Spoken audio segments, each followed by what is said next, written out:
مومنوں کے دل کا سکون اللہ کے ذکر میں ہے۔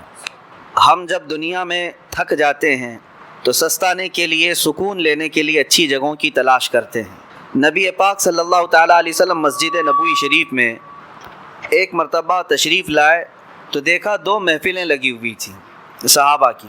ایک محفل ایسی تھی جس میں صحابہ اکرام اللہ کا ذکر کر رہے تھے، اور ایک محفل ایسی تھی جس میں صحابہ اکرام علم حاصل کر رہے تھے، یعنی علم دین سیکھ رہے تھے، سکھا رہے تھے آپس میں ایک دوسرے کو۔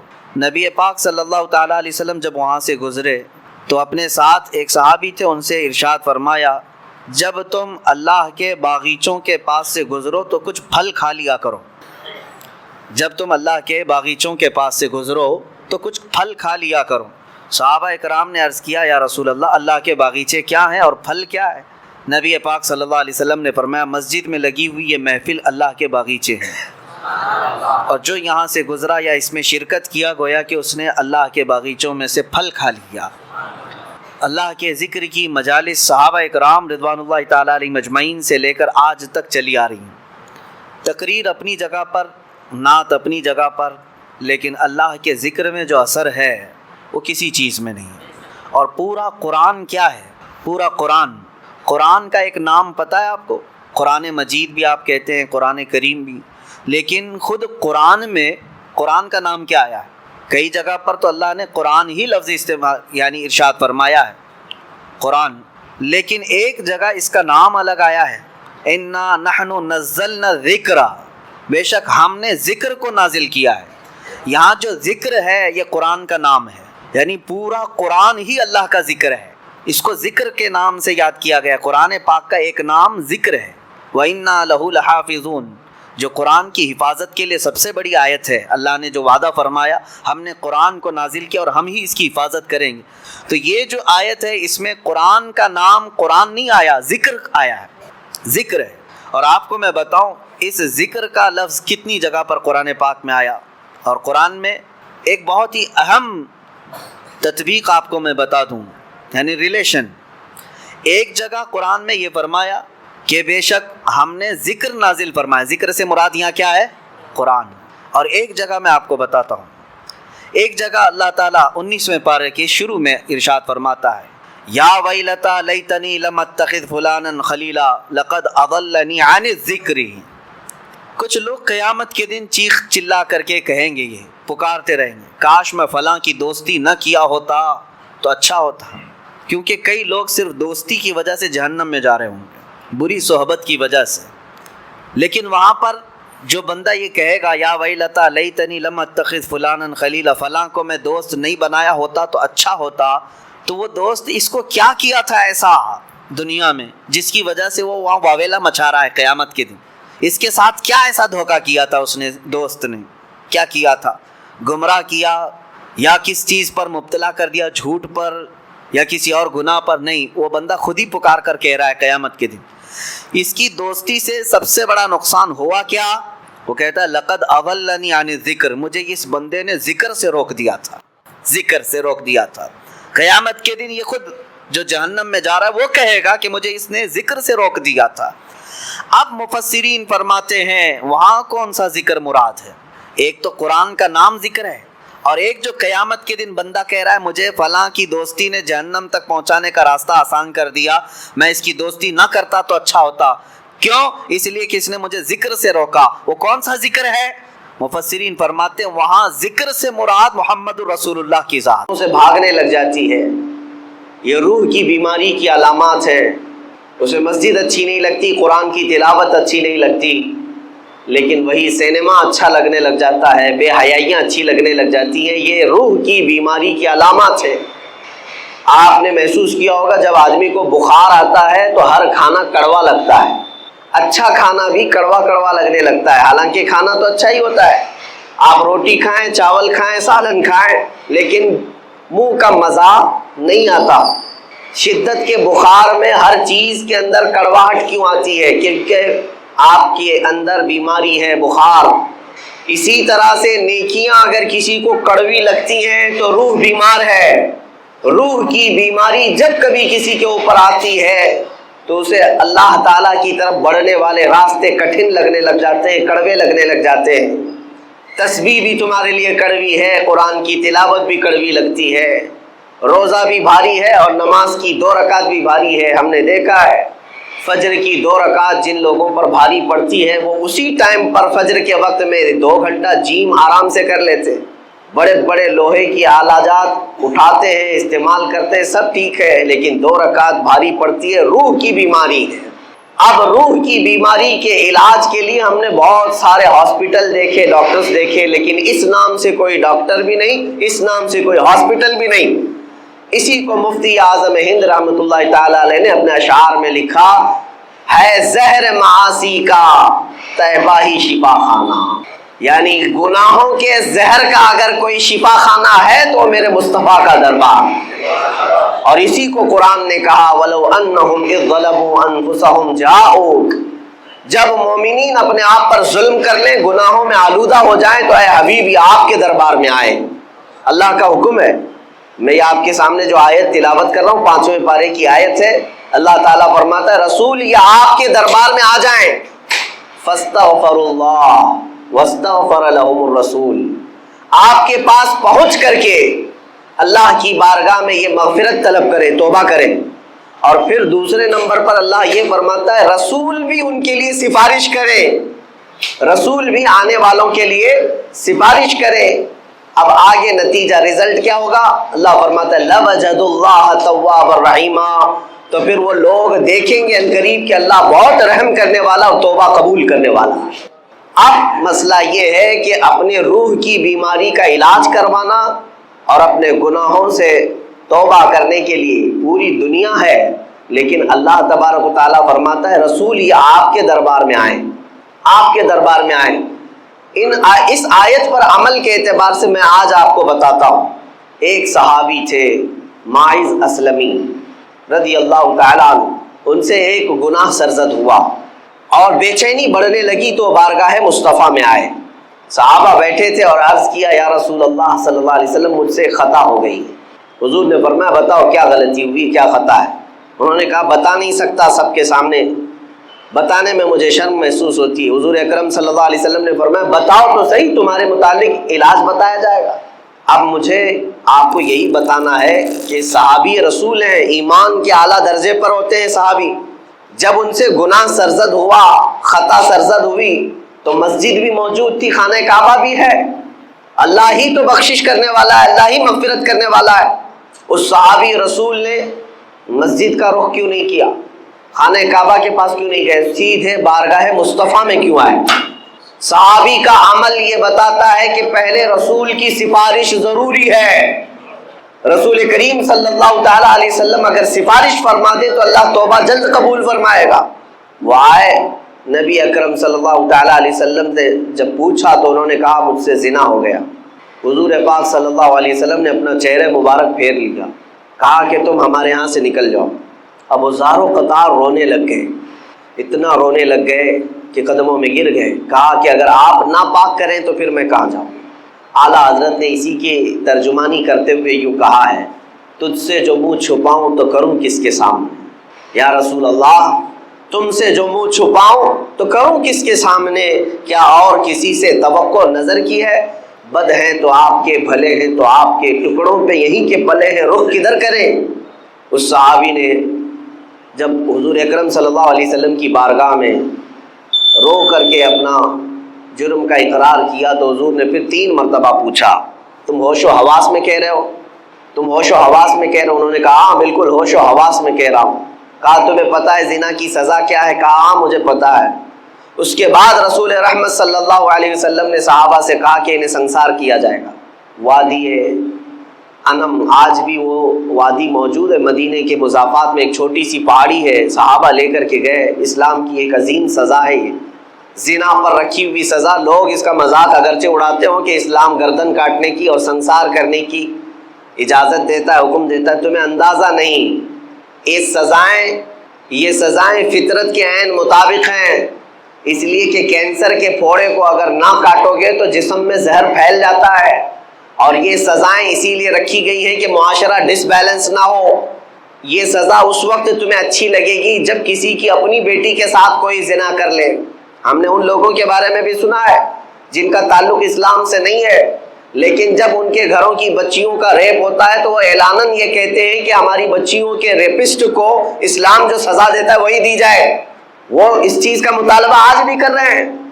یہی تو بات ہے میرے عزیزو، جس طرح تمہاری بیٹی کی عصمت تمہارے لیے عزیز ہے، اسلام ہر بیٹی کی عزت کو وہی عزت مقام دیتا ہے. ہر بیٹی کی عزت کا مقام ہے. انہیں سنسار کرنے کے لیے لے جایا گیا اور صحابہ نے انہیں سنسار کر دیا. ان کی روح پرواز کر گئی. واپس جب آئے رسول رحمت صلی اللہ تعالیٰ علیہ وسلم، یہ اللہ کے قوانین ہیں، اللہ کے حدود ہیں، اس پر عمل کرنا ضروری ہے، لیکن تقاضۂ بشریت یہ ہے کہ دل بھی تو کسی سے لگا رہتا ہے. حضور پاک صلی اللہ تعالیٰ علیہ وسلم غمگین تھے، آنکھوں سے آنسو تھے. حضور گئے نہیں تھے. صحابہ جب آئے تو حضور نے پوچھا میرے مائز کو جب مار رہے تھے تم لوگ تو وہ کیا کہہ رہے تھے؟ تو صحابہ نے کہا یا رسول اللہ، ان کو جب پکارا مارا جا رہا تھا تو وہ یہ کہہ رہے تھے ترحم لنا یا رسول اللہ، اے اللہ کے رسول مجھ پر رحم کر دیجیے. انہوں نے خود سے اقرار کر کے وہ سزا کو لیا ہے، زبردستی پکڑ کر کے ان کو سزا نہیں دی گئی. مائز اسلمی جانتے تھے کہ اگر میں دنیا کی سزا لے لوں گا تو محفوظ، اگر قیامت کی سزا کا انتظار کیا تو اس سے 99 گنا زیادہ سزا ہو سکتی ہے. وہ صحابی جانتے تھے، اسی لیے دنیاوی سزا کو انہوں نے ترجیح دی، خود سے قبول کیا کہ مجھے یہی سزا دو، آخرت کی سزا کا میں انتظار نہیں کرنا چاہتا. بہرحال بات یہ ہے کہ وہ بارگاہ مصطفیٰ میں گئے، سزا تو ہوئی، لیکن جیسے ہی ایک صحابی نے بڑھ کر کے کہا آقا میرے ہاتھ میں اونٹ کی ایک ہڈی تھی، میں نے وہ لے کر کے مائز کی کھوپڑی پر مارا تو ان کی کھوپڑی پٹ گئی اور خون میرے جسم پر آ کر گرا، تو میں یہ سوچ کر کے ہٹ گیا کہ گنہگار کا خون ہے، میرے آقا کو جلال آ گیا. کھڑے ہو گئے، کہا اپنے جملوں کو واپس لو، وہ میرے دربار میں آ کر توبہ کر کے گیا ہے. یہ سزا جو دی جا رہی تھی وہ حدود قائم رکھنے کی سزا ہے، نظام عدل ہے، یہ قانون ہے، لیکن تم نے کیسے کہا کہ وہ گنہگار کا خون تھا، پاپی کا، خطاکار کا خون تھا. تم اپنا جملہ واپس لو، اس لیے کہ ابھی جبرائیل امین میرے پاس آئے تھے اور یہ بشارت دے کر کے گئے یا رسول اللہ آپ کے ماعز نے ایسی توبہ کی ہے کہ اس کے عوض اللہ نے پورے مدینے والوں کے گناہ معاف کیے. عزیزان گرامی، یہ واقعہ میں نے اس لیے عرض کیا کہ بارگاہ مصطفیٰ میں جو ایک بار پہنچ جائے مولا کریم اس کے بھی گناہ معاف کرتا ہے، اس کے متعلقین کے بھی گناہ معاف فرماتا ہے. اسی لیے ہمارے لیے آج بھی وہ دربار کھلا ہوا ہے. اب بات آتی ہے، صحابہ تو گئے حضور کے پاس، جب کبھی ان سے خطائیں ہوئی حضور کے پاس گئے، کیونکہ قرآن کہتا ہے آیت پر عمل ہے وَلَوْ أَنَّهُمْ إِذْ ظَلَمُوا أَنفُسَهُمْ جَاءُوكَ، جب مومنین اپنی جانوں پر ظلم کریں تو یا اے رسول یہ آپ کے پاس آ جائیں. تو ٹھیک ہے، اس آیت پر صحابہ نے تو عمل کر لیا، لیکن جب میرے آقا صلی اللہ تعالیٰ علیہ وسلم وصال فرما گئے اور ہم سب سے پردہ فرما لیا تو اب قیامت تک آنے والے اس آیت پر کیسے عمل کریں گے؟ قرآن تو صرف حضور کے زمانے کے لیے نہیں نازل ہوا، قیامت تک کے لیے ہے، اس کا ہر حکم قیامت تک کے لیے ہے. اب اس آیت پر ہم اور آپ کیسے عمل کریں گے؟ مثال کے طور پر گناہ ہم سے بھی ہوئے، آپ سے بھی ہوئے، اور قرآن کہتا ہے جب گناہ زیادہ ہو جائیں تم سے تو جاؤ رسول کے دربار میں، رسول کے دربار میں. اب مان لیا کہ مدینے کے دربار میں ہر ایک گنہگار کو پہنچنا ضروری ہوتا تو آج کے حالات بتا رہے ہیں کہ ہر غریب اور ہر امیر نہیں پہنچ سکتا، حالات الگ مختلف ہوتے ہیں. اور آج تو حج اور عمرے اس قدر مہنگے ہو گئے کہ ایک عام آدمی کے بس سے باہر ہوتے نظر آتے ہیں، اور گناہوں کا تو سیلاب ہمارے پاس ایسا ہے کہ ہر مہینے جائیں تو بھی کم ہے. تو بارگاہ مصطفیٰ میں جانے کا حکم تو آیا، لیکن جائیں کیسے؟ قرآن تو کہہ رہا ہے جاؤ رسول کے دربار میں، اگر وہ سفارش کر دیں تو اللہ بھی تمہاری توبہ قبول کرے گا.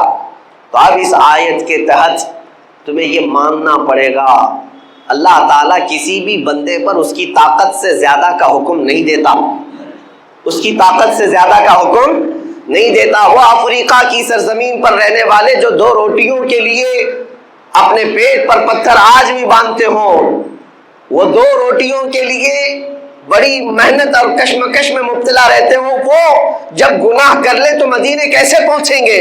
ان کے پاس تو اسباب بھی نہیں. اور ہمارے وطن میں بھی بہت سارے غریب ہیں، کیا وہ ہر ایک مدینہ طیبہ اور عرب کا سفر کرنے کے قابل ہے؟ نہیں ہو پائے گا۔ اب اس آیت پر عمل کا طریقہ کیا ہوگا؟ گناہ ہم سے بھی ہوتے ہیں، آپ سے بھی ہوتے ہیں، اب حضور کے دربار میں جائیں کیسے؟ تو مفسرین فرماتے ہیں یہ اللہ تعالیٰ کا نظام ہے کہ وہ اپنے بندوں پر اس کی طاقت سے زیادہ، بندے کی طاقت سے زیادہ کا حکم نہیں دیتا۔ آج اگر ممبئی کی سرزمین پر تم بیٹھے، دلی کی سرزمین پر تم بیٹھے، غریب ہو، اسباب نہیں، استطاعت نہیں، گناہ ہو گئے، خطائیں ہو گئیں، اب مجھے اپنی توبہ کے لیے بارگاہ مصطفیٰ میں جانا ہے لیکن اسباب نہیں، تو اللہ تعالیٰ کی اس آیت پر عمل کا طریقہ یہ ہوگا کہ جس دن تمہیں احساس ہو جائے مجھے توبہ کرنا ہے، کسی بھی گوشے میں بیٹھ جاؤ، آنکھیں بند کر لو اور میرے مصطفیٰ کو حاضر و ناظر تصور کر لو، اس آیت پر عمل ہو جائے گا۔ یہ اتنا تصور کر لو کہ میں رسول کے دربار میں آ گیا، اتنا بھی تمہاری حاضری کافی ہے۔ پیدل چل کر کے یا پلین میں جا کر کے یا کسی بھی طرح سے مدینے میں جسمانی طور پر پہنچ جانا ہی ضروری نہیں، تم جس مقام سے بھی میرے مصطفیٰ کو پکارو گے تو یہ حاضری تمہاری مقرر کر لی جائے گی اور اس آیت پر تمہارا عمل مانا جائے گا۔ آج تم سے گناہ ہوئے، شام میں بیٹھا اور میرے آقا کا تصور کیا اور کہا یا رسول اللہ میں گنہگار ہوں، میں خطا کار ہوں، کر کے تمہارے گناہ مانگے تمہاری پناہ، تم کہو دامن میں آ، تم پہ کروڑوں درود۔ اعلیٰ حضرت بریلی شریف میں بیٹھ کر کے ہی تو یہ تمنا کر رہے تھے، گندے نکمے کمی، مہنگے ہیں کوڑی کے تین، کون ہمیں پالتا، تم پہ کروڑوں درود، بے ہنروں بے تمیز کس کو ہوئے ہیں عزیز، ایک تمہارے سوا، تم پہ کروڑوں درود۔ بارگاہ مصطفیٰ میں جب بندہ یہاں سے آرزو کرتا ہے، تمنا کرتا ہے، تو میرے مصطفیٰ کریم صلی اللہ تعالیٰ علیہ وسلم وہی مدینے سے اللہ کی بارگاہ میں اس بندے کی سفارش کرتے ہیں، مولا فلاں بن فلاں نے مجھے آج پکارا ہے، فلاں کا بیٹا گناہوں سے توبہ کرنے کے لیے بڑی دور سے مجھے پکارا ہے اور میں اس کی سفارش کر رہا ہوں، مولا تو اس کی توبہ قبول کر لے۔ عزیزان گرامی وقار، حج پر ہر ایک کا جانا ممکن تو نہیں لگتا لیکن بارگاہ مصطفیٰ میں ہر ایک کا پہنچنا ممکن ہے۔ اسی طرح کی ایک بات میں آپ کو بتاؤں، سچی طلب ہے، سچی تمنا ہے تو تمہاری روحیں وہاں پر حاضری دیا کرتی ہیں، حاضری دیا کرتی ہیں۔ حضرت عبداللہ ابن مبارک وہ حج کے لیے نکلے تھے، حج کے لیے اس وقت جب نکلتے تھے تو پیدل ہوتے، قافلوں پر جاتے، اونٹ اور گھوڑے کے سفر ہوتے۔ حضرت عبداللہ ابن مبارک سفر کے لیے نکلے خراسان سے اور درمیان راستے میں ان کا قافلہ چل رہا تھا، ایک جگہ پر ان کا پڑاؤ ہوا رات کو، اور صبح صبح جب بیدار ہوئے تو آپ اٹھ کر کے دیکھتے قریب میں ایک کچرا کا پورا کوڑا دان جہاں پر لوگ کچرے لا کر پھینکتے ہیں، ایک گڑھا تھا، وہاں پر ایک چھوٹی 8 سال کی بچی بیٹھی کچرے میں کچھ ڈھونڈ رہی تھی۔ ابن مبارک فرماتے میں قریب جا کر دیکھا ایک چھوٹی سی بہت خوبصورت بچی ہے، کچرا ڈھونڈ رہی ہے۔ تھوڑی دیر کے بعد اس کو ایک مری ہوئی چڑیا نظر آئی، وہ مری ہوئی چڑیا اٹھائی، اس کے پر وغیرہ نوچ کر کے وہ چبا کر کھانے لگی اور تھوڑا سا اس نے بچا لیا اور بھاگنے لگی۔ ابن مبارک اس کو پکڑ لیتے، کہا اے بیٹی تیرا نام کیا ہے؟ اس نے مسلمان نام بتایا اور کہا کہ کیا تجھے معلوم نہیں یہ مردہ کھا رہی ہے، تو یہ کچرے میں سے اٹھا کر مردہ کھا رہی ہے، مری ہوئی چڑیا۔ وہ بچی سر جھکاتی اور کہتی ہے اے بزرگ، کیا اسلام اس بات کی اجازت نہیں دیتا کہ 3 دن کی بھوک کے بعد میرے گھر میں کوئی چیز نہ ہو؟ میرا ایک معذور بھائی میرے گھر کے اندر سویا ہوا ہے اور میں بھوک کی شدت کی وجہ سے 3 دن کے بعد اگر مری ہوئی چڑیا کھاؤں تو کیا اسلام اس کی اجازت نہیں دیتا؟ ابن مبارک کا دل سہم گیا۔ اس لڑکی کے ساتھ وہ اس کی جھوپڑی میں گئے، دیکھا تو معذور بھائی اس کا ایک لیٹا ہوا ہے اور ایک لڑکی ہے، کچھ بھی نہیں ہے گھر میں، کوئی چیز نہیں ہے۔ وہ مری ہوئی چڑیا کچرے کے کوڑے دان سے اٹھا کر کے کھا کر کے آئی، ان کا دل اتنا پسیج گیا۔ ابن مبارک اپنے قافلے میں آئے، جو زادے راہ وہ لے کر نکلے تھے، سامان پیسہ سب ایک گٹھری میں جمع کیا اور اس بچی کو دے دیا، کہا یہ تو لے لے، اب میں حج پر نہیں جا سکتا۔ اب سامان بھی نہیں تھا، مال بھی نہیں تھا، پیسہ بھی نہیں تھا، بیچ راستے میں اس چھوٹی سی بچی کو مالک بنا دیا اور قافلے سے واپس اپنے وطن چلے آئے، اپنے گھر آ گئے۔ خراسان جب واپس آئے، میرے عزیزوں، جو اس زمانے میں حج کرتا ہوگا اسے اندازہ ہوگا کئی دن تک تو پیسے جمع کرتے ہیں، کئی مہینے تک تو سفر کرتے تھے، لیکن درمیان میں اگر کوئی اپنا قافلہ چھوڑ کر کے وطن آ رہا ہو تو دل پر کیا گزرے گی؟ بہرحال اللہ تعالیٰ کی ایک بندی پر رحم کرتے ہوئے وہ واپس آ گئے. جب گھر آئے, حاجیوں کا قافلہ تو گیا, حج کیا, مدینہ طیبہ کی حاضری بھی ہوئی. وہ مہینوں کے بعد جب واپس آئے اپنے وطن, جو حاجی گئے تھے, گاؤں والے استقبال کے لیے کھڑے تھے. سبوں نے استقبال کیا, حاجی آئے ہوئے ہیں, حج سے آئے ہیں. تو ان حاجیوں کے استقبال کے بعد لوگوں نے پوچھا, حج کیسا ہوا تمہارا؟ حج کی کچھ اپنی کاروائیاں بتاؤ, کیسا حج کیا؟ وہ جو حاجی گئے تھے وہ کہنے لگے, کیا کہنا ہمارے حج کا, عرفات میں تو ہم عبداللہ ابن مبارک کے ساتھ دعا کر رہے تھے, مزدلفہ میں عبداللہ ابن مبارک نے ہماری امامت کی ہے, کنکریاں ہم نے ان کے ساتھ ماری ہے, بارگاہ مصطفیٰ صلی اللہ علیہ وسلم میں جب ہماری حاضری ہوئی عبداللہ ابن مبارک جیسا امام ہمارے ساتھ تھا, تو حاضری کا کیا کہنا؟ ہر حاجی عبداللہ ابن مبارک کا نام لے رہا ہے. تو گاؤں والے تھے, پریشان تھے, حج کے دنوں میں تو عبداللہ ابن مبارک یہیں تھے, حج گئے نہیں, اور ہر حاجی کہہ رہا ہے کہ ہمارے ساتھ عبداللہ ابن مبارک. یہ کیا ماجرا ہے؟ لوگ آئے اور ان سے پوچھنے لگے, عبداللہ ابن مبارک سے. کہا کہ یہ حاجی تو سب کہہ رہے ہیں, مینا میں, عرفات میں, مزدلفہ میں آپ تھے, بارگاہ مصطفیٰ میں وہ آپ کے ساتھ تھے. عبداللہ ابن مبارک رونے لگ گئے, آنکھوں سے آنسو آئے, اور کہتے ہیں میرا رب بڑا کریم ہے, میرا رب بڑا قریب ہے, میں نے اس کی بندی پر رحم کیا کیا, میری شکل کا فرشتہ اللہ نے حج کے لیے بھیج دیا. وہ ابن مبارک کی شکل کا فرشتہ تھا جو ان کی طرف سے ارکان حج ادا کر رہا تھا, بارگاہ مصطفیٰ میں حاضری بھی دے رہا تھا.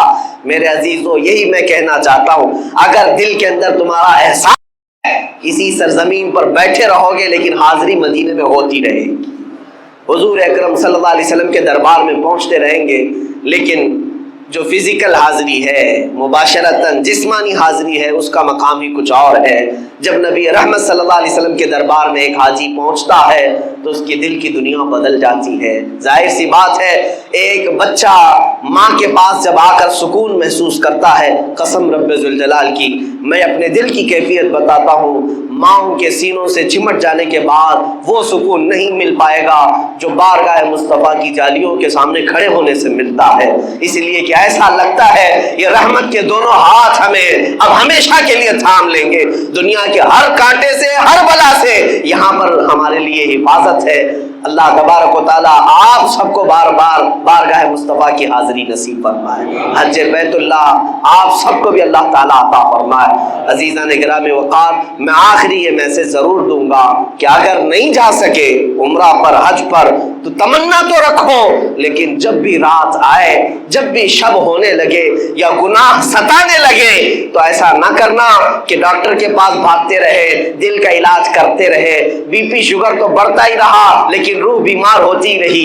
ایسا نہیں, جب گناہ زیادہ ہو جائیں تو میرے عزیزو تنہائی میں بیٹھو اور میرے مصطفیٰ کو یاد کرو. بارگاہ مصطفیٰ میں حاضری دے کر کے یوں کہو, یا رسول اللہ, بد ہیں تو آپ کے, بھلے ہیں تو آپ کے, ٹکڑوں پہ یہی کے پلے ہیں, رخ کدھر کرے. اور رات کے وقت تنہائی میں ہمارے بزرگوں نے ہمیں یہی درس دیا ہے کہ ایک بار یوں کہہ دینا, میں مجرم ہوں آقا مجھے ساتھ لے لو, میں مجرم ہوں آقا مجھے ساتھ لے لو, کہ رستے میں ہیں جا بجا تھانے والے, چمک تجھ سے پاتے ہیں سب پانے والے, میرا دل بھی چمکا دے چمکانے والے. بارگاہ مصطفیٰ میں جس دن تمہاری یہ آواز لگ جائے گی انشاءاللہ, وہ مدینے والے اتنے غیرت مند ہیں, اتنے غیرت مند ہیں کہ امام شرف الدین بوصیری کو جب لقوہ ہو گیا تھا, فالج ہو گیا تھا, انہوں نے رات کو سونے سے پہلے غم میں یہ اشعار لکھے تھے, مولا صلی وسلم دائما ابدا علی حبیبک خیر الخلق کلہم. یہ قصیدہ بردہ کے اشعار لکھ کر کے وہ سوئے تھے. امن تذکری جیران بدی سلمی مزجت دمعا جرا من مقلت بدمی. لیکن مقدر جاگا, خواب میں میرے آقا تشریف لائے, اور خواب میں ہی امام بوصیری کے جسم پر ہاتھ پھیرا اور اپنی ایک چادر عطا کی. شرف الدین بوصیری کہتے ہیں, صبح جب میں اٹھا تو دیکھا نہ مجھے لقوہ ہے, نہ فالج ہے, نہ پیرالائز ہے, میں صحیح سلامت ہوں. اور خواب میں میرے آقا نے جو چادر دی تھی وہ میری گود میں ابھی بھی پڑی ہوئی تھی. وہ جب عطا کرنے پر آئیں تو بے حساب عطا کرتے ہیں۔ اتنا دیا سرکار نے مجھ کو جتنی میری اوقات نہیں، یہ تو ان کا کرم ہے ورنہ مجھ میں تو ایسی بات نہیں۔ عزیزان گرامی، اللہ کریم ہم سب کو بارگاہ مصطفیٰ کا ہمیشہ وفادار بنا رکھے۔ رب کریم آپ سب کو بری بیماریوں سے محفوظ فرمائے، ہر طرح کی آفت و بلا سے اللہ محفوظ فرمائے۔ وآخر دعوانا ان الحمد للہ رب العالمین۔